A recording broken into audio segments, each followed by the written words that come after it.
Dear students, ये question भी बहुत ही इंपॉर्टेंट है। Explain the law of state and explain the law of conservation of linear momentum. Law of conservation of linear momentum को explain करिए।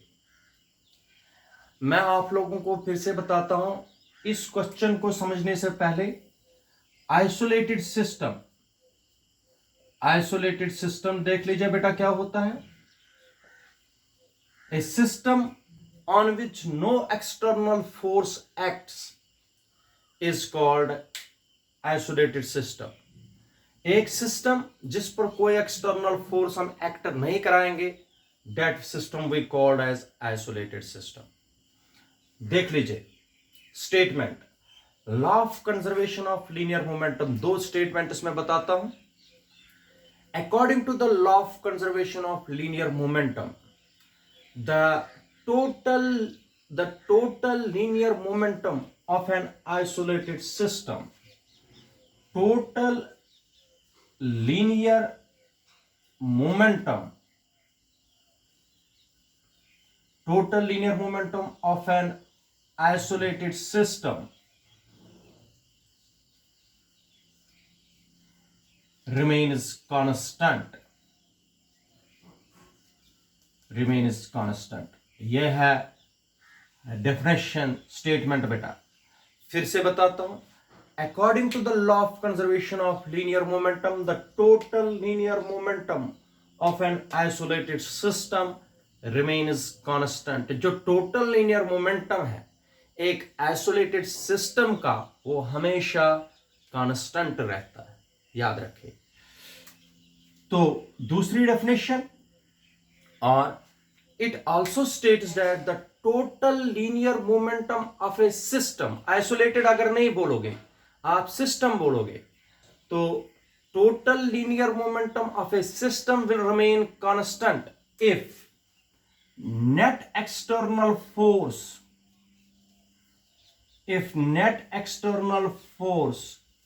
acting on it is zero। अगर आप लोगों ने आइसोलेटेड सिस्टम नहीं बताया बेटा, तब आपको net external force acting on the system बनाना है जीरो। ठीक है, इसलिए second statement is law of conservation of linear momentum states that if the total linear momentum of a system will remain constant if net external force acting on it is zero। अगर एक system पर net external force zero है, तो जो total linear momentum system का होगा which contains large number of particles, उसका हमेशा कांस्टेंट रहता है। ठीक है बेटा, इसी को एक्सप्लेन करूंगा। एक्सप्लेनेशन, शाबाश बेटा। According to Newton second law of motion, F vector is equal to dp vector upon dt vector. ठीक है, if f vector is equal to zero, this means external force acting on the system is zero, then शाबाश बेटा, dp upon dt will become zero. अब आप लोगों को मैंने ये पढ़ाया हुआ है, डिफरेंशिएशन ऑफ कांस्टेंट हमेशा होता है जीरो के बराबर। Differentiation of constant is zero. अगर डिफरेंशिएशन कांस्टेंट की क्या होती है, जीरो। अगर differentiation p with respect to t is zero, this means p is equal to constant, क्योंकि कांस्टेंट की ही डिफरेंशिएशन क्या होती है, जीरो। कांस्टेंट की डिफरेंशिएशन जीरो होती है, इसका मतलब है p क्या है, कांस्टेंट। शाबाश, p है लीनियर मोमेंटम कांस्टेंट रहता है अगर external force acting on the system is zero. अगर F जीरो होगा तो P क्या रहेगा, कांस्टेंट, याद रखिए बेटा। अब इसी को समझाने के लिए बराबर इसी तरीके से now let us consider a system of particles. Now let us consider a system of particles which contains large number of n number of particles.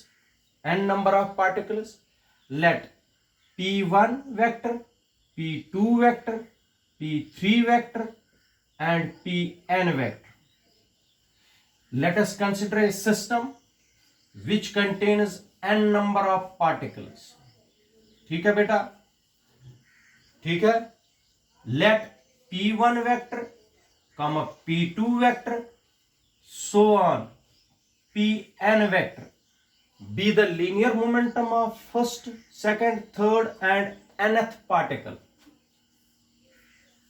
Particle respectively. मैंने क्या किया बेटा, एक सिस्टम लिया जिसमें n नंबर ऑफ पार्टिकल्स है, हर particle को मैंने रिप्रेजेंट कराया P1 से P2 से P3 से P4 से Pn से। तो जब रिप्रेजेंटेशन दे दी तो इफ